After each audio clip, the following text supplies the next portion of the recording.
Every character in Tekken 8 has a weakness, well, at least most of them. So I am going to talk about every character's general weakness in Tekken 8. However, disclosure, this is just on paper. Just because the character has a weakness does not mean that character or that player using the character does not have ways around that weakness. There are ways to cover every single character's weakness in this game, so just keep that in mind whilst I break down this video. Okay, let's first talk about Eddy. So Eddy has two major weaknesses in this game, with the first being his sidestep. So despite getting a huge buff to his sidestep in Tekken 8, his sidestep isn't really as good as most of the cast is, so you'd find yourself in really bad situations with Eddy that you would have avoided if you picked another character that had a better sidestep. Secondly is his offense. His offense is very one-dimensional. Firstly, you live and you die by the sword, meaning Eddy is a very 50-50 heavy character. That's as always been his case. High risk, high reward. And secondly, his offense is locked behind stances, either handstand or relax stance or his negativa stance. So he doesn't really have offense outside of that when he has access to his best tools. So what I mean by this is, if you look at a character with no stances like Claudio, for example, Claudio can just go in and do whatever he wants, right? Down forward 1, hop kick, down back 3. But with Eddy, when you go in, you have access to your strongest tools when you are in stance, and his strongest tools are locked in those stances. So he's either transitioning from handstand to relax or relax to handstand. This makes his offense very one-dimensional and very predictable. You know what to expect with Eddy. It's either he cancels or he messes up his timing, but you know what's coming. That's a very, very glaring weakness, but it does fit into his identity and his archetype as a mix-up heavy character revolving around stances, of course being capoeira. Next up is Claudio. So Claudio's biggest weakness is his lows. Claudio cannot build momentum from his lows, and he does not have any real strong power lows. And that's the reason why he has that low power crash hit engager. And remember, I spoke about how characters can cover their weaknesses. So with Claudio, they gave him that down back 1+2, which is downright busted. And he's always had really good mids to compensate for his lack of lows. So he has down back 4-3, which is of course low high, can be ducked and launched. He has down 3, which is very bad in terms of frame data. I think it's like -6. He has down back 3, launched punishable on block. His only strongest low is his sidestep 4. Like, it's a very strong low, and this is what he uses to condition you to not duck against him, because he has those super power mids. Despite this being a weakness for Claudio, the way he can compensate and make up for this is just ridiculous, because like, who's ducking against Claudio in Starburst? Like, is it worth getting hit by down back 1+2? You tell me. So he does have this weakness. It's very difficult for him to make a comeback as well if you have a life lead against him. Because of his lows, he has to take a huge risk with down back 3 and down back 4-3 to build momentum and start building up that comeback. And then we have Zafina, and she does have quite a few weaknesses. Firstly, losing health from using her Azazel arm moves. These are some of her strongest moves, especially whilst in hit, because they do become power crash. But either way, she does lose quite a bit of health for doing this. She did get a buff. She doesn't lose as much health as she did before. Like, back then, it was horrible, bro. You lose so much health for throwing these moves out. So it's not as bad as it was before, but it's still losing health. I know it's gray health, but it's still losing health, man. Like, you're still chipping away at your own health. She does deal more chip damage than she loses health, which is very, very good. But at the end of the day, you're still losing health.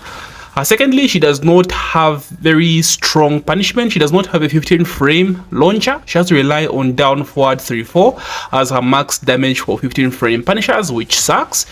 And her outstanding punishment isn't as good either. She doesn't really have a good 13 frame and 14 frame punisher. She has outstanding 3, which is a decent 12 frame punisher.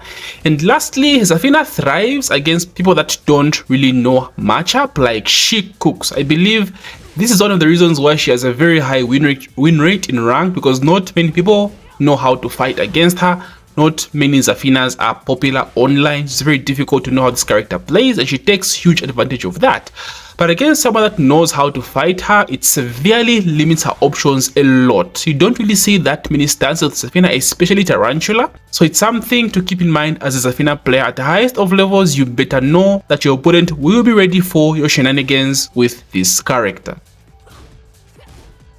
Victor Chevalier Alonzi. So Victor, just like Claudio, has one of the best mids in the game. Like his mid game in general is amazing. His mids feel so good, like down 2, 1+2, up back 2, like you name it. 4-1+2, he has so many good mids.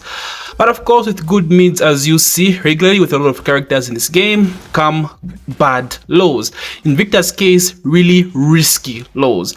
He's got good lows, but they are all risky, or his big lows are very, very risky. So lows like down back 4, launch on block, full crouch down 1+2, low high, launch on block. He has down 2, down 1, 2, low high as well, launch on block. He has stance, the stance sweep low with the swords, launch on block as well. So as a Victor main, you must try as best as you can to condition your opponent not to dark pass by throwing as many mids as possible, because yeah, you can't just randomly spam lows with this character.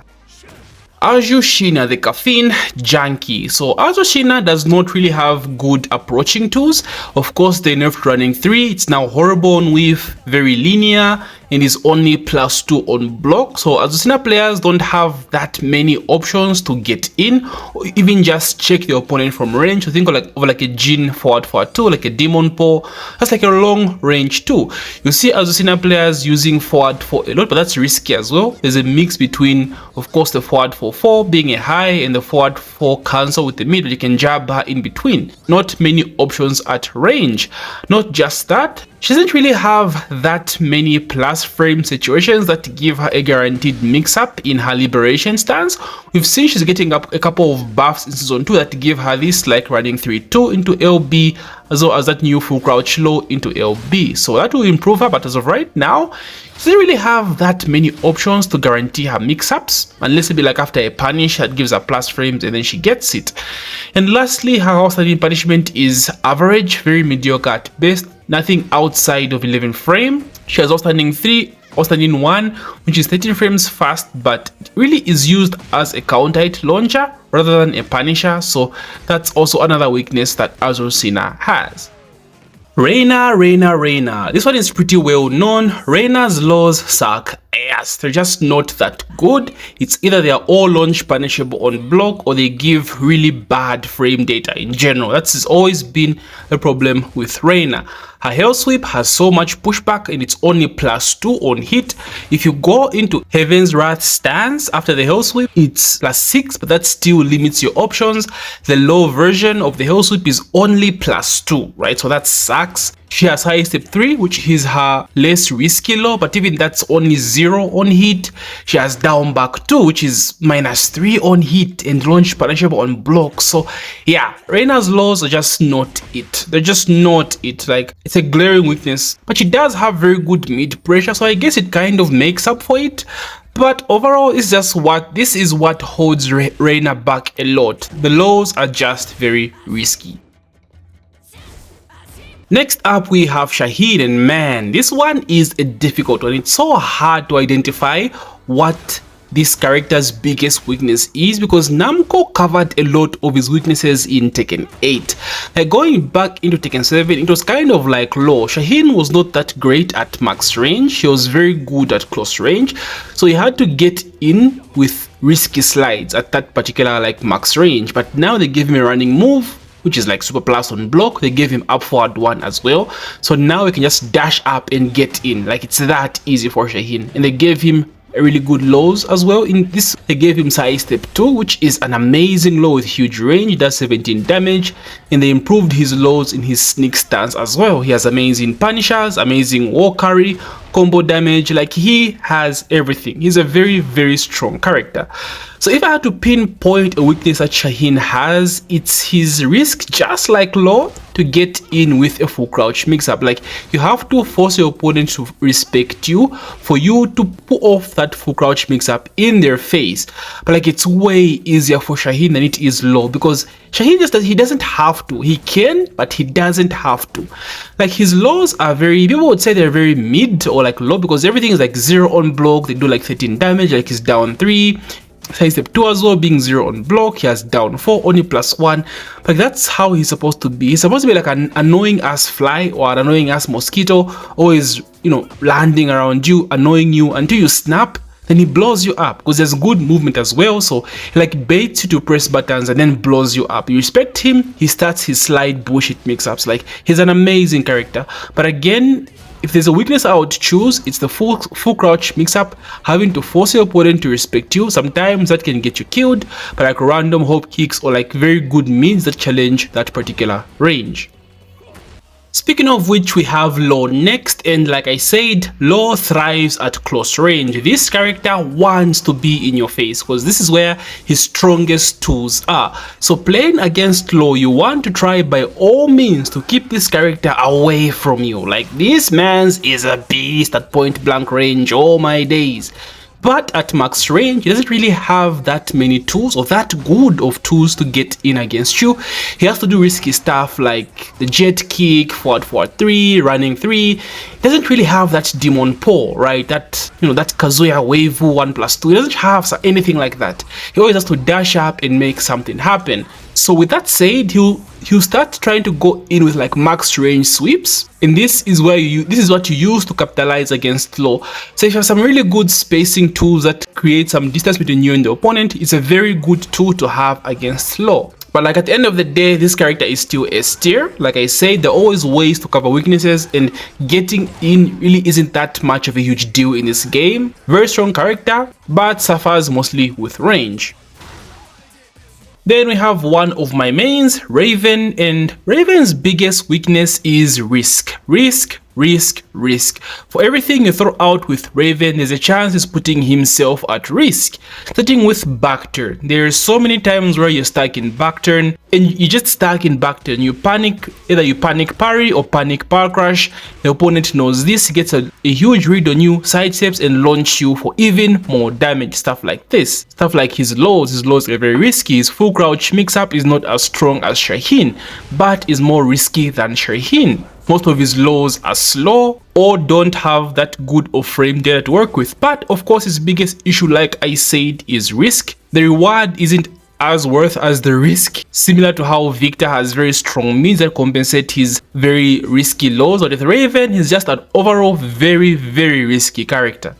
It also takes a lot to master Raven, so people tend to drop him before they actually know how the character works. So piloting him at the highest level is very difficult because of how much dedication he requires to get good with him as well. Leroy Smith, another of my mains. Leroy's gameplay mostly revolves around his parries. Wing Chun is known to be a very defensive, parry-heavy martial art.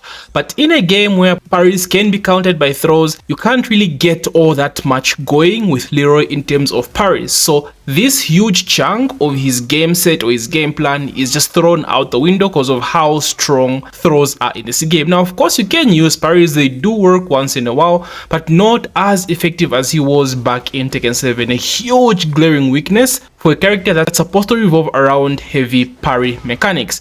Secondly, most of his lows in neutral are really bad. They are very risky. Lows like down back 4, which is -4 on hit, but launch punishable on block. He has down back 3, a very decent low, but it puts himself at a mix-up when he lands it on block. If he parries, you can just bait him and launch him. Basically, it's another just risky low. He has down 2, that doesn't really have that good of frame data. He has down 3-4, which is a low high, can be ducked and launched, with his only good low in neutral being sidestep 4. These are the two major glaring weaknesses that Leroy has in this game, but he does have quite a few more. But I'll be fair, because I know he's my main. I don't want to sound like I'm whining about my character, but these are the two main glaring weaknesses this character has. The strongest in the universe, Paul Phoenix. So Paul does have quite a few weaknesses. Firstly, he doesn't really have a 10 frame punish. Like, this is one thing that's missing from his punishing set. Everything after this is just downright amazing. Good 12 frame, amazing 13 frame with the shoulder. He has a 14 frame launcher as well with the knee. His outstanding punishment is amazing as well. It's just a 10 frame standing punishment that's missing from Paul's kit. Other than that, Paul doesn't really have very good plus frame game. Like, most of the stuff he has is fake or not real. He has to just play mind games with the opponent. So stuff like forward 2 cancels, all that stuff is just mind games with the opponent. Stuff like his guard break as well. There's always ways around that, ways to counter everything he does. He does have 4+2 Hammer of the Gods, but even that is only, I believe, +3. Not that much you can do with that. And Po is actually playing honest Tekken. Like, Po is a very honest character, all things considered. If you're comparing him to the rest of the cast, bro, he's very honest. Yes, his hit stuff is broken, like the damage on his death fist, his death fist hit punches is busted. It will splats you from so fucking far. I understand that, but there are ways to counter that. You can step his death fists. You can interrupt his, like down 1-2. You can interrupt if he's trying to charge it. There are ways around it. There are ways to step against Po. Basically, he's just playing Tekken, right? A Tekken character with strength and weaknesses. That's what Po is. Nothing very cheap that does not have a counter to it. That's basically Po's weakness in this game. Next up is Lidia Sobieska, and her weakness seems to have carried over from Tekken 7. She still has the same issue of being very linear and having bad lows. The frame data on her lows in neutral is actually just criminal, bro. They're so bad, like they're really, really bad. So her lows and just her linearity are the biggest issues that this character faces in this game. Other than that, she is a decent character, especially in the heat. She gets crazy, but still her lows and her being linear affect her really, really massively. Heihachi is another character just like Victor that has very, very good mids but has very risky lows. Down back 2 is his big chunky go-to low, but that's like launch punishable and almost reactable. Not many Heihachi players use down back 2. Other than that, he only has Hell Sweep, he has like down 3, which is just basically meh, and he stands low as well. So he suffers from lows but has very chunky, hard-hitted mids. Another thing is Heihachi's mids have huge whiff recovery. Like if you whiff with Heihachi, like bro, you are getting blown up. Like it's that bad. So you have to be very, very careful when throwing out huge mids with this character. Next up is Panda, and I'll throw in Kuma here as well because they're basically the same character. So Kuma and Panda are big boys, meaning they have a horrible backdash. They also have a horrible sidestep. So if you're thinking of playing the bears, bro, like forget about movement. Movement is off the table with this character. Panda, also exclusive, has a horrible hit mechanic, not as good as Kuma's. It doesn't really do all that much. Yes, it does big damage. You can get 50 just for landing this on hit, but on block you get a very awful mix-up, which sucks ass. So that's a glaring weakness for Panda. Going back to the bears again in general, since they are big bodies, they take so much damage at the wall with like big body specific wall combos. Like Steve, for example, has this nice chunky wall combo against big boys. And not just that, the bears' lows are actually very bad, but like they're very risky. Down back 2 is launch punishable on block, down back 4 is launch punishable on block.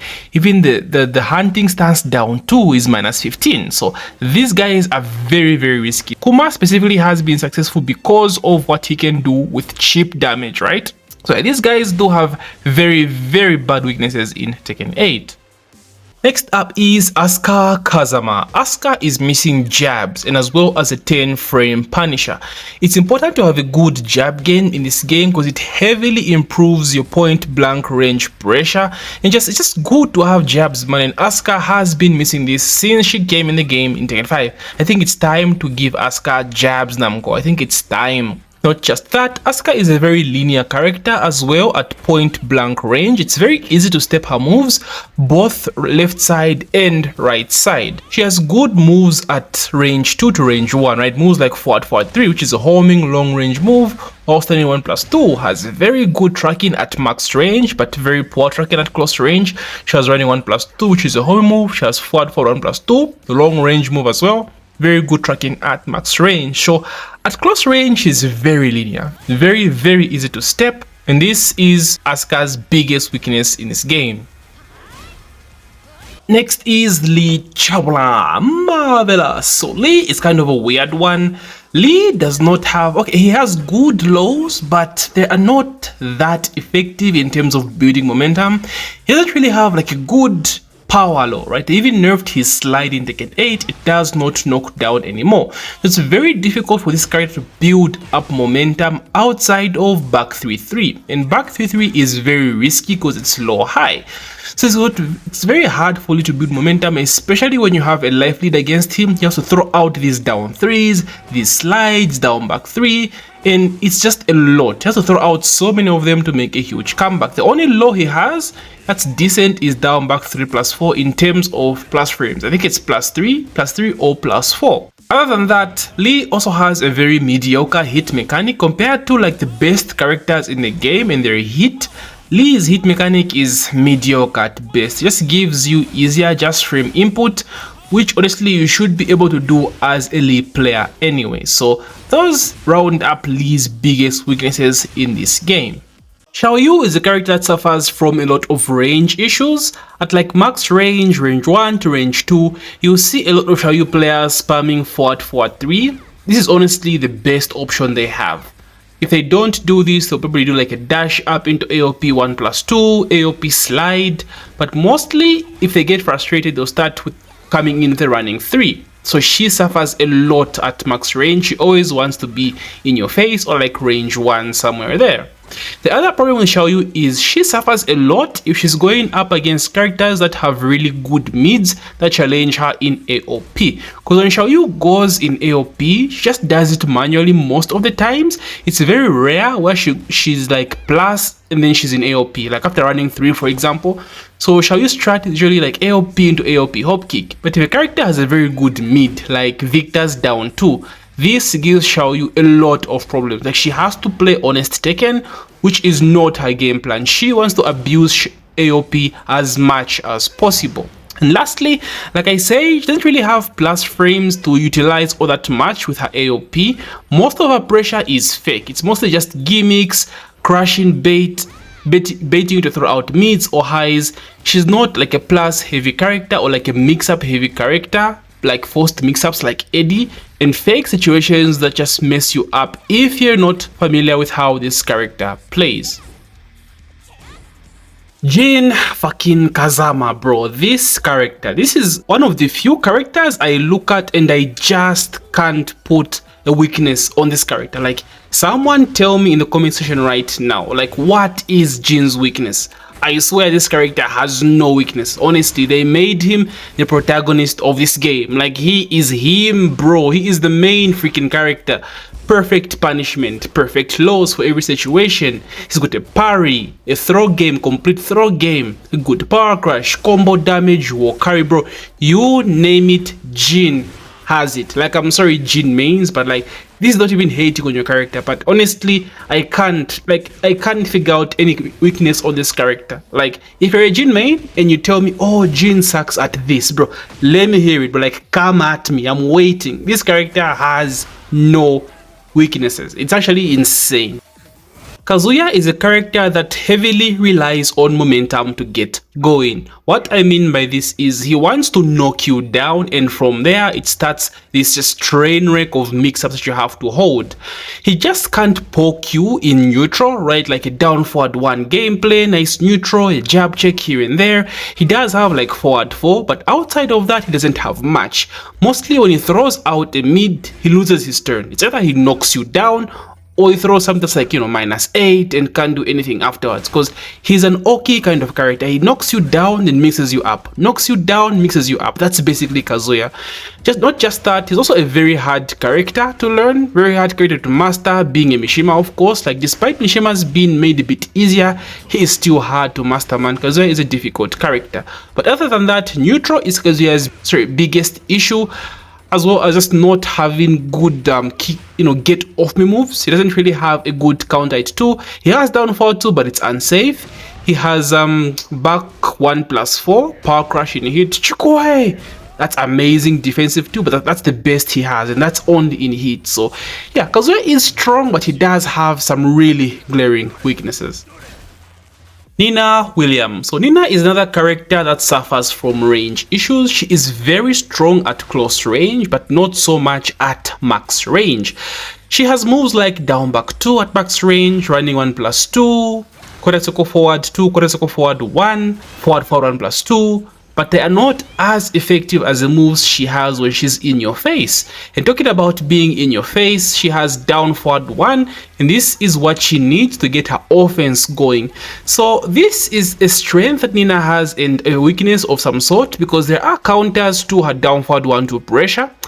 She does have stuff like down forward 1 to 4, which you can duck, down forward 1 to 1+2, counter hit launcher, but is -14.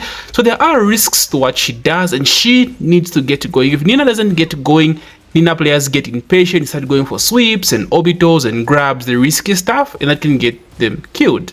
Not just that, Nina has a very strong hit mechanic with the hit pistols. They do some massive amounts of chip damage. The only problem is the pistols are high, so they can always be ducked. So her hit mechanic is strong but not very effective because it comes with a very huge risk.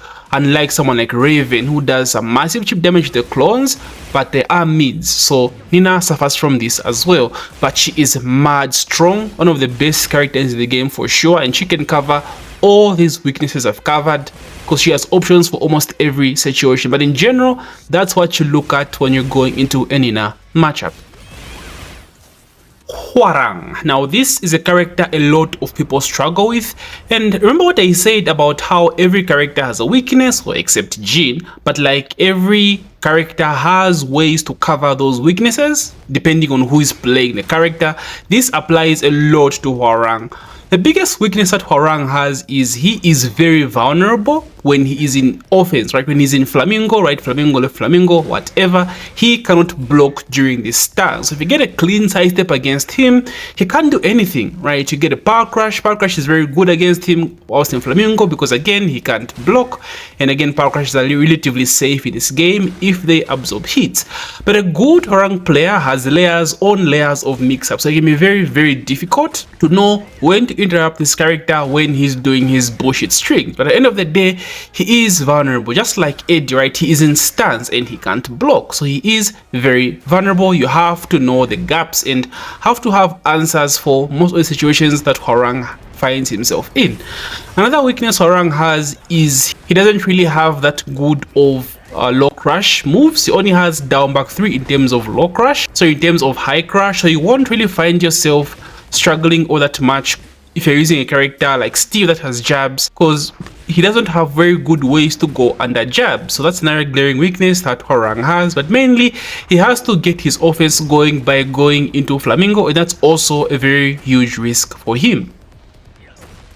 Feng is another character just like Jin who I look at and don't see any weaknesses. Like a downplay on this character still needs to be studied.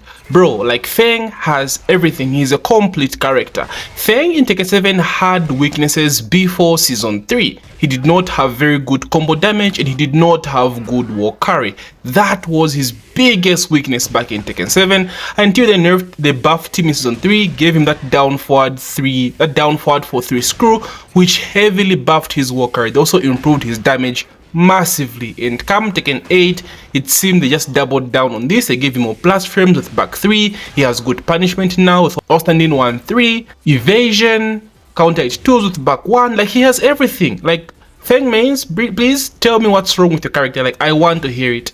If there's a weakness I would give Feng, I would say he doesn't really have strong knockdown laws outside of sidestep 4, but like who needs strong knockdown laws when you have down forward 3, bro, right? They even gave him back tempo hell sweep. So yeah, he's a character that's very, very strong and has no weaknesses in my opinion. Another complete character in this game. We have Yoshi, this fucking clown of a character, bro. The thing about Yoshi is he's very unorthodox and he requires another layer of knowledge for you to fully maximize the use of this character. And what I mean by this is Yoshi has tools such as the flash and the spin that require so much knowledge when it comes to punishing specific things in this game that you must know of if you plan of using this character. If you don't really utilize this knowledge, you miss out a lot on a lot of damage and a lot of situations that only this character can get because of these particular tools that do something just specific to him that no other character can do. So it's very, very important to know this. Secondly, like I said, it's very, very unorthodox. That means he's Poking in general is very unorthodox, doesn't really have good frame data, kind of like Kazuya, but in his own gimmicky way. It's very difficult to just poke in with Yoshi with down forward 1. You see Yoshi's throwing out a lot of 1-1, you know, the down 3 low, but all those are not really good. He loses his turn every time he throws out something. Like, he's a clown, bro, a very unorthodox clown poking playstyle that requires some getting used to. So you can't really like stay in your face and be plus all the time and put you in very bad situations unless he knocks you down as well like Kazuya and puts you at the wall. That's why Yoshi's biggest strength is.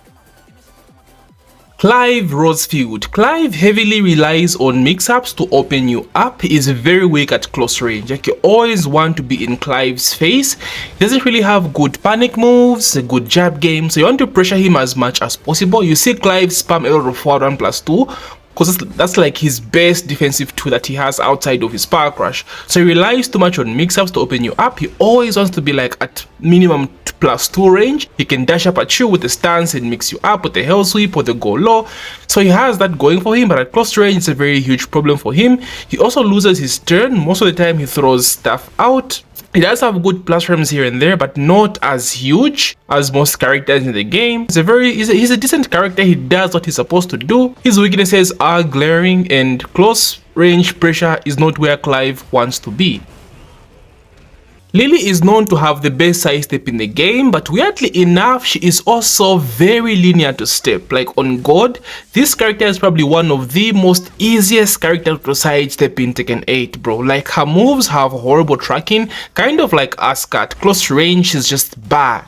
And at least Asuka at close range has forward 4 as a good tracking move, but Lili's home moves are also very, very mediocre. So she's just very easy to step, which is very ironic considering, like I said, she has one of the best side steps in the game. And the moment this character is given a very good homing move at close range, bro, it is wraps, bro. Like, she finna cook. But as of now, this is a very big weakness that Lili has. Very easy to step.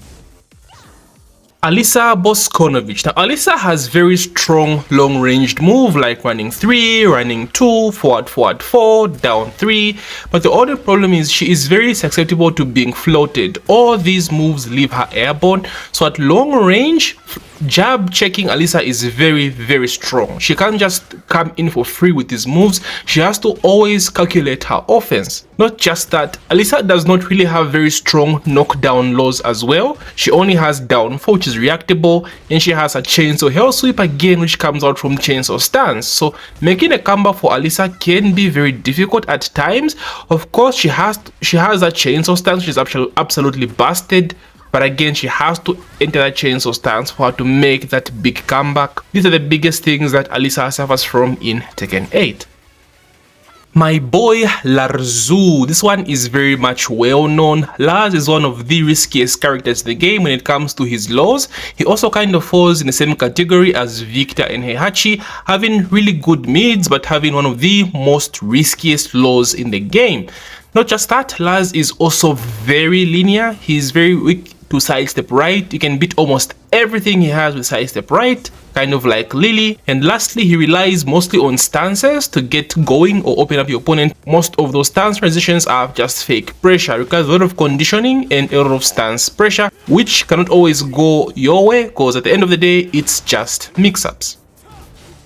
Jun Kazama. So kind of like Zafina, Jun does not have a standing 15 frame launcher, so being risky against her is allowed to a certain degree, of course, and it just sucks not having a 15 frame launcher, man. As a Raven main, getting that forward 4 buff was, oh man, thank you Bamko. Also, she obviously takes away her health by doing very powerful moves. And we talked about this in the Zafina section. Yes, the moves are strong, but like chipping away at your own health just does not feel good and really isn't fun.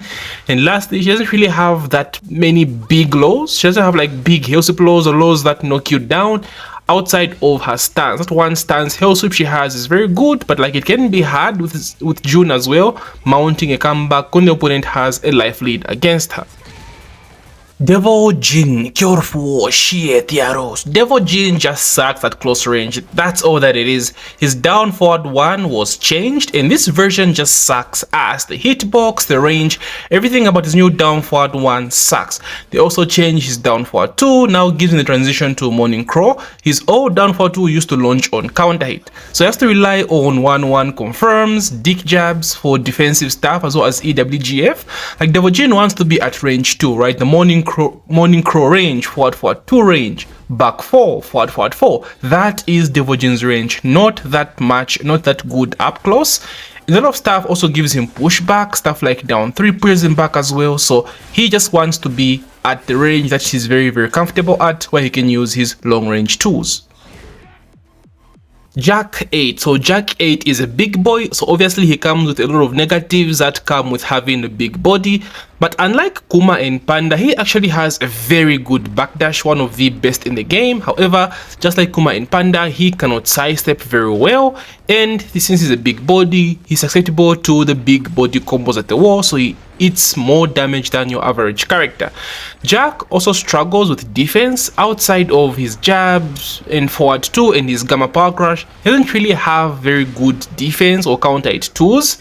It's very risky for him to throw out forward 2, relies on a lot of YOLO down forward 2s as well. His power crush is good, the gamma stance power crush, but again, susceptible to grabs, which are very strong currently in Tekken 8.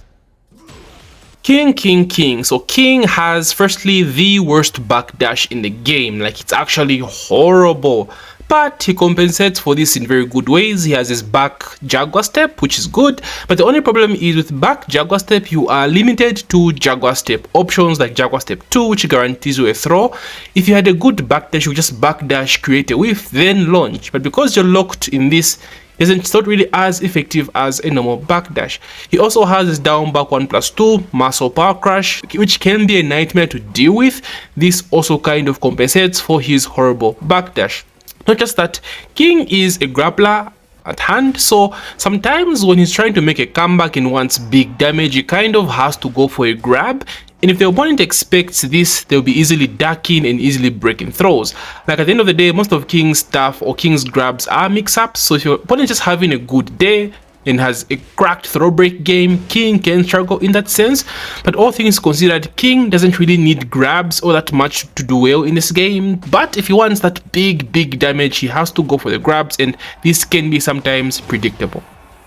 Steve Foxuru, another of my mains. So Steve suffers from firstly not having a 15 frame launcher. This has kind of been his identity since his introduction back in Tekken 4. He also has one of the worst lows in the game. You don't have to worry all that much about Steve going low. Even his frame data on block on hit is really bad with his lows. Of course, outside of stuff like down back 3 at the wall.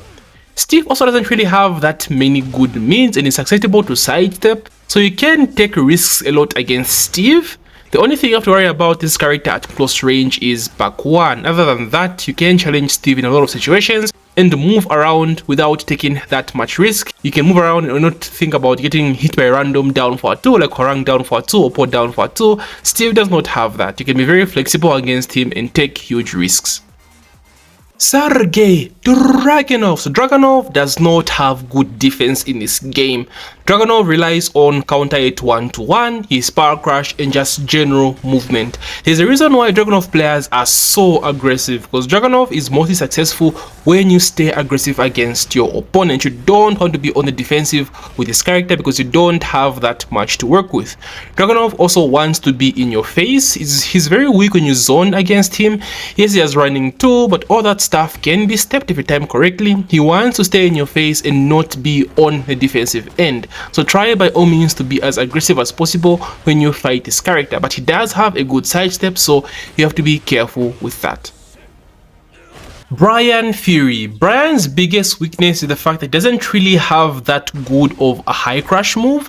He only has down back 3, which goes under jabs. So jab pressure is very good against Bryan. However, they did give him QCB1 in Tekken 8, which for some reason does have regular high crush. Sometimes he ducks against jabs when he throws out this move, which is very annoying, but that usually happens at a certain range, his medium range that he loves so much. So it's good to stay in Bryan's face face, not having good high crash. Most of his big moves have a lot of wind up as well. So Bryan at close range will start spamming a lot of jabs, right? 1-1, 1-4, and down forward ones, which to some degree is a risk to him as well, but it's not as easy as I'm making it sound, because yeah, this character also has he has got a lot of layers to compensate the weaknesses that he has, so it can be very difficult to stay in his face. But that's basically where you want to be with Bryan at close range, because at mid range, bro, you have to deal with 3+4, you have to deal with QCF 1+2, QCB 1, and you don't want that. You want to be as close to Bryan as you possibly can. Lastly, we have Leo. So the thing about Leo is he does a lot of things well, but doesn't do one thing particularly well, like a jack of no trades. He has a forward 2, which is like a demon pole, but is not a demon pole, can be easily stepped. He's not a hit engager. He has a back kempo, which really isn't as good as a back kempo. Fangs and Steve is way better. He has decent lows, but not as good as like many characters.